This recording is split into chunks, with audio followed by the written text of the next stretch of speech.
Przesiedzę tutaj do nocy. Zresztą z tyłu widać, że chyba burza się zbiera. 10 zł cała ta przyjemność kosztuje. Nie dają widelców. Jeść rękami. Naprawdę dobre. Na samych bananach bym nie pojechał. Ale burza się zerwała. Nigdzie się stąd nie rusza.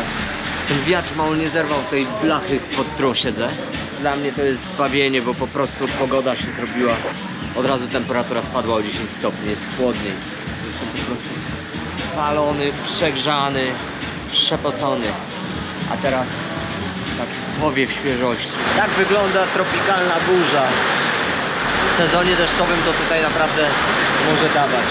Zupełnie się dzisiaj tego nie spodziewałem. Przed chwilą był upał, który spalił mnie i teraz mi schodzi skóra z głowy i z twarzy. O, jak widać. Wygląda to obleśnie, ale trudno. A teraz taka ulewa, że po prostu nic nie słychać. I teraz gra dobicie. Peeling. Mi by się przydał na czoło. Tutaj gradem jak sypnie to naprawdę. Ale hałas. Nic nie słychać. Nie dość, że zalało wodą, to jeszcze zasypało lodem. Ja pierdzielę, ale wielkie kawałki. A tam kolo idzie, ciągnie wózek. Wyluzowany gość. Więc plan jest taki, posiedzę sobie parę godzinek. Później pójdę na dworzec. Kupię po drodze picie, banany, wrócę tu, napcham się. Posiedzę do tyle, ile się da. 12:40 w nocy mam autobus.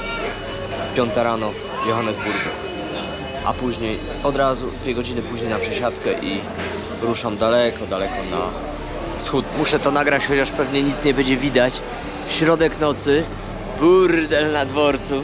Wszyscy stoją ciasno, przepychają się, nie ma gdzie w ogóle iść, gdzie usiąść.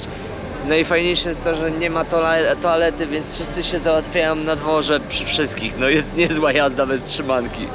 Więc to jest taka akcja, że muszę pilnować swojego autobusu. Co chwilę podjeżdża jakiś autobus i odjeżdża. No jest generalnie zadyma, bo nikt nie wie gdzie, co i jak. Są nieoznaczone. Biegają, szukają. Generalnie chaos, nie? Ale jest wesoło. Mój jest spóźniony podobno pół godziny. Tak przynajmniej zrozumiałem. No to siedzę i czatuję. Tak to wygląda. Ludzie stoją. W środku po prostu leżą na podłodze. Kupa śmieci. Jest wesoło. Afrykańskie dworce mają właśnie to do siebie. Ale i tak jest ciekawiej niż na tym, niż na dworcu tuk-tuków. Tam to już w ogóle o tej godzinie strach. Jestem z powrotem na lotnisku w Johannesburgu. Nocka była wesoła. Tutaj pełno ludzi. No i zamieszanie. Burdel na całego. Generalnie nie wiadomo gdzie iść, gdzie siadać, gdzie czekać. Są takie różne ekrany, na których wyświetlają się reklamy, wiadomości, ale nie kuźwa informacje, o której i gdzie, sorry, o której odjeżdża jakiś autobus, nie? Tak samo wyzwaniem było kupienie wody mineralnej. Chodziłem 40 minut zanim ją kupiłem, bo wszystko pozamykane. Setki ludzi, wody brak. Najciekawsze było przesiadka w środku nocy, gdzie po prostu gość nas wysadził gdzieś, zatrzymał się na odludziu. No i była przesiadka, ale oczywiście zero informacji, co, gdzie i jak. Pomimo, że przejazd miał być bezpośredni. Po prostu pan zapomniał zatankować, skończyło mu się paliwo. Podstawili nowy autobus, ale uwaga, w nowym autobusie zabrakło miejsca dla 6 osób. Ja akurat byłem jedną z tych 6, więc miałem niezłą jazdę, żeby się jednak wbić na chama do tego autobusu, który podstawili. I powiedziałem, że jadę, bo się śpieszę, mam przesiadkę, siedzę na schodach, mam to w dupie. W końcu gdzieś mnie upchali łaskawie. Natomiast 5 pozostałych osób zostało z informacją, że nie wiadomo kiedy przyjedzie następny autobus. Bardzo ważna informacja, jak podróżujesz po Afryce, siadaj zawsze przy kierowcy, siadaj zawsze z przodu, nigdy z tyłu. Jak siądziesz z tyłu, to po prostu omijają cię wszystkie informacje, wszystkie wiadomości. Tak było w moim wypadku, gdzie po prostu spałem. Autobus się zatrzymał, nie dość, że był spóźniony, to czekał. Ja się zastanawiałem, dlaczego on czeka.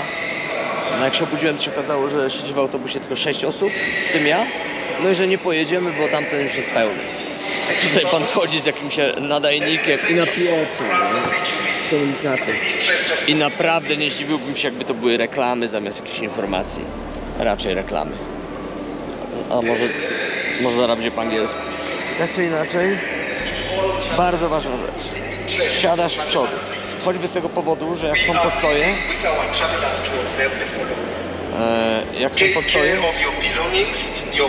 nic nie słychać. Aha, no nie, komunikaty dotyczące bezpieczeństwa.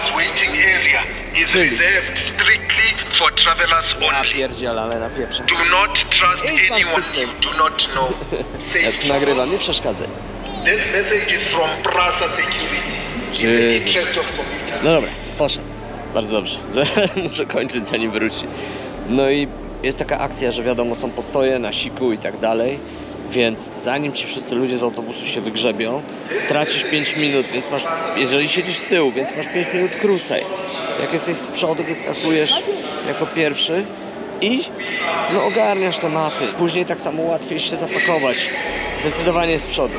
Zawsze łatwiej się dogadać. Ludzie z przodu więcej wiedzą, czy z tyłu po prostu nic nie wiedzą. Więc siadaj z przodu.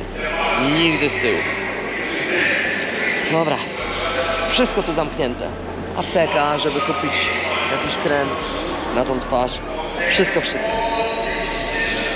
Afryka. Ją można pokochać albo totalnie znienawidzieć.